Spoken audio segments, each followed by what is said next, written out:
Hello, everyone. Welcome back to the world's best investing podcast. Today, I want to talk about HIMS. It's a little bit of an update on my HIMS thesis. And I want to explain why I believe that now the stock is set to seriously outperform over the coming years. This week, we saw news about Cigna, which is a PBM, a pharmacy benefit manager, closing a deal with Novo and Lilly to basically cap the price of their respective weight loss drugs. And the market interpreted this as affecting HIMS's fundamentals. But two things happened. One, actually, HIMS guided for $750 million in revenue from the weight loss business in the year 2025, with most of that coming from the liraglutide weight loss solution, which is a generic GLP-1, which, by the way, stands for glucagon-like peptide, so it's a peptide, and from the oral solution, which basically, according to HIMS CEO Andrew Durham, is about 2/3 as effective as branded GLP-1 solutions and 1/3 of the price. So obviously, the first thing that's important to understand is that regardless of what the rest of the industry does, HIMS is a cost leader. And basically, they lead in terms of patient outcomes per dollar spent.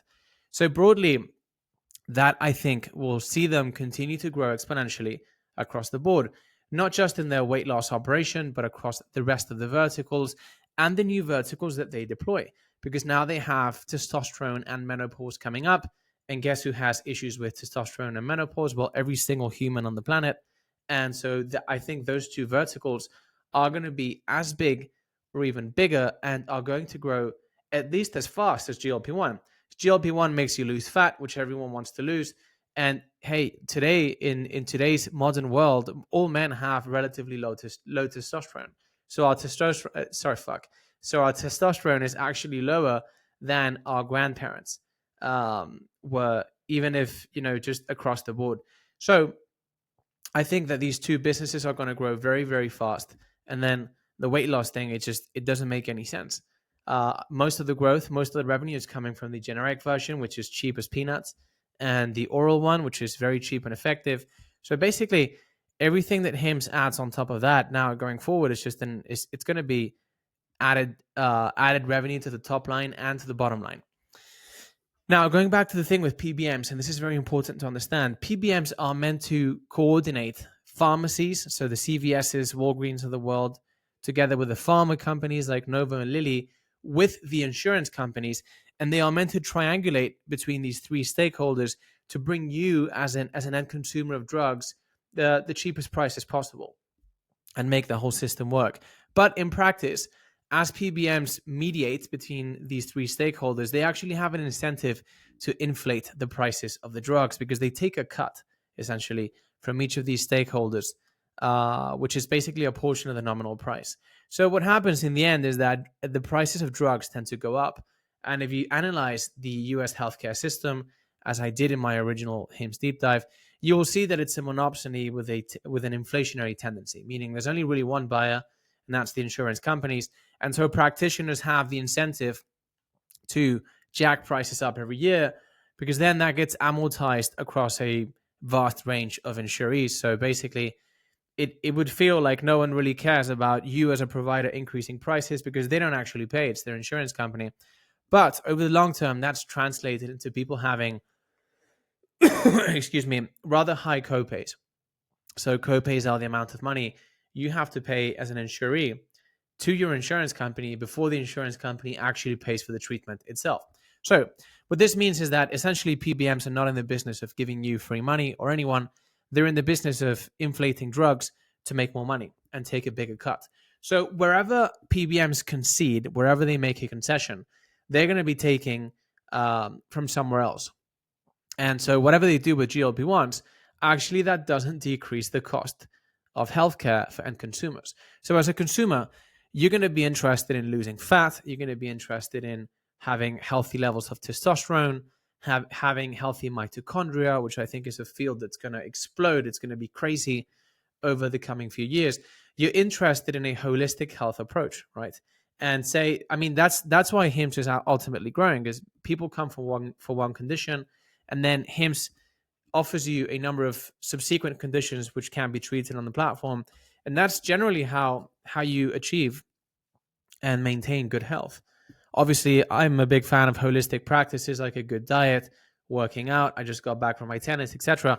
But the future that HIMSS is pointing at with peptides and everything is treating multiple conditions at the same time and ultimately optimizing your health.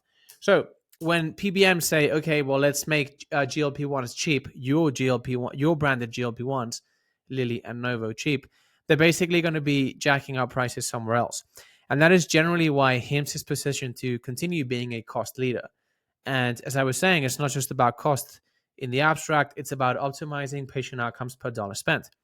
And so as they deploy a growing volume of a growing number of healthcare verticals, HIMSS is positioned to become your go-to healthcare provider in the face of what's otherwise an inflationary industry that doesn't really care about your outcomes. So it's about customer centricity. Ultimately, it's about problem solved per dollar spent on your behalf. And so long as PBMs continue existing in the way in which they do, and this is a seriously entrenched industry in the political civil fabric of the United States. So long as they continue existing, then I think HIMSS is positioned to continue compounding goodwill very, very fast with customers. And essentially, every day that goes by, PBMs make HIMSS more competitive because HIMSS has the cost advantage. And then regardless, if PBMs were to disappear and say the rest of the industry would stop moving down this inflationary dynamic, well, then they would have to catch up with HIMSS.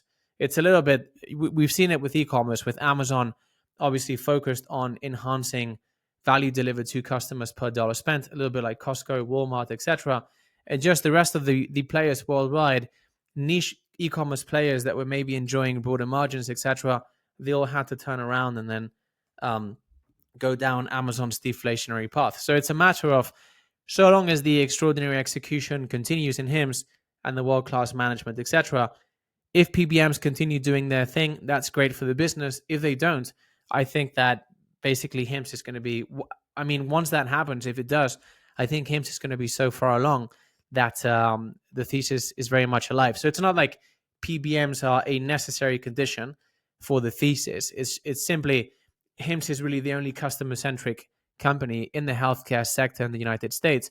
But PBMs actually, in the aggregate, are good for HIMSS because they continue inflating the rest of the industry. And right now, the market is enthused with the GLP-1 thing because it's true that GLP-1 is increasing the average order per online subscriber for HIMSS, and it's good. And so a lot of the financial outperformance over the past year and a bit has come from the weight loss solution. But this hay fever is killing me. But GLP-1 is not the last hyper growth vertical that HIMSS is gonna release. Because as I was saying, now we have testosterone and menopause coming up.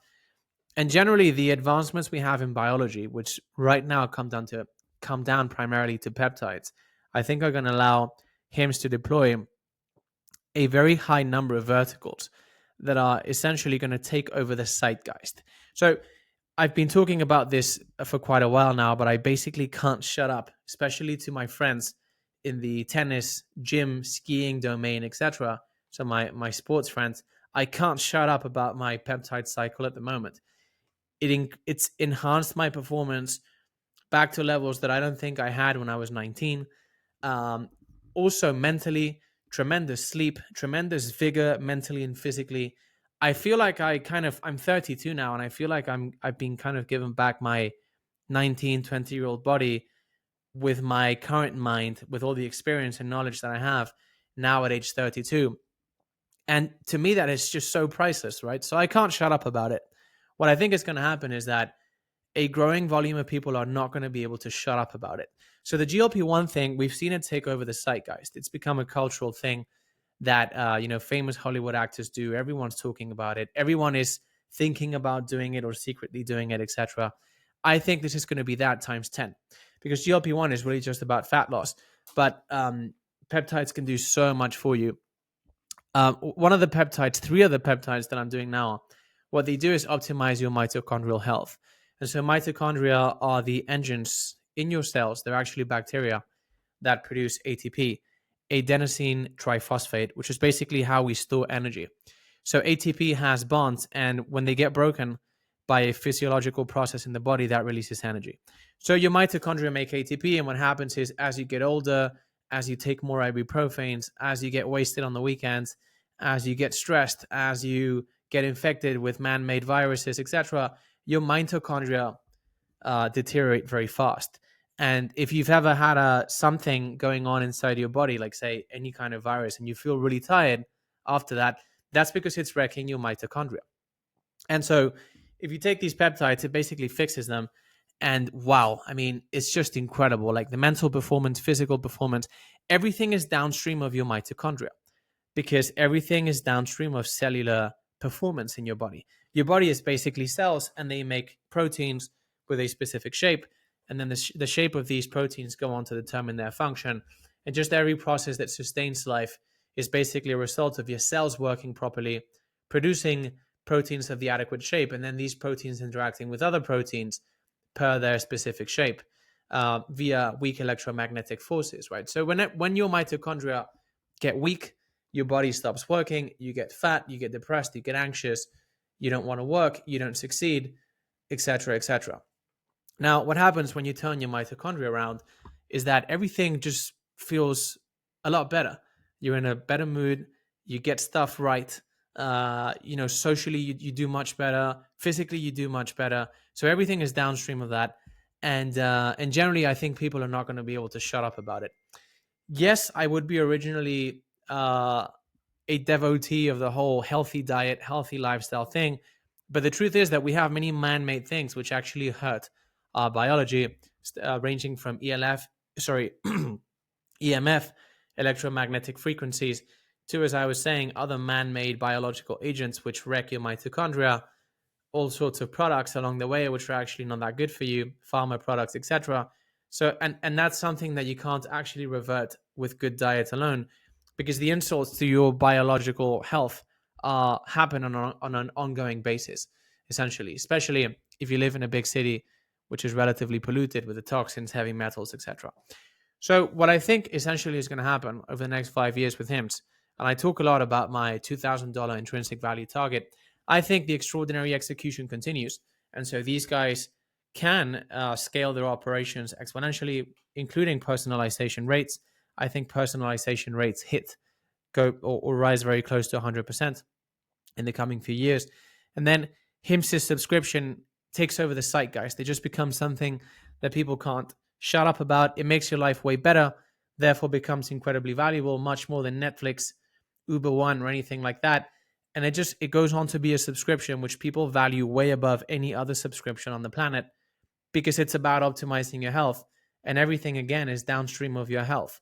It doesn't matter how many subscriptions you have for entertainment, if your health sucks, if you're depressed, etc. So that's what I think is going to happen. My throat is annoyingly dry today because there's so much hay fever. I'm going to have to drink some water now. But guys, thank you so much for joining me.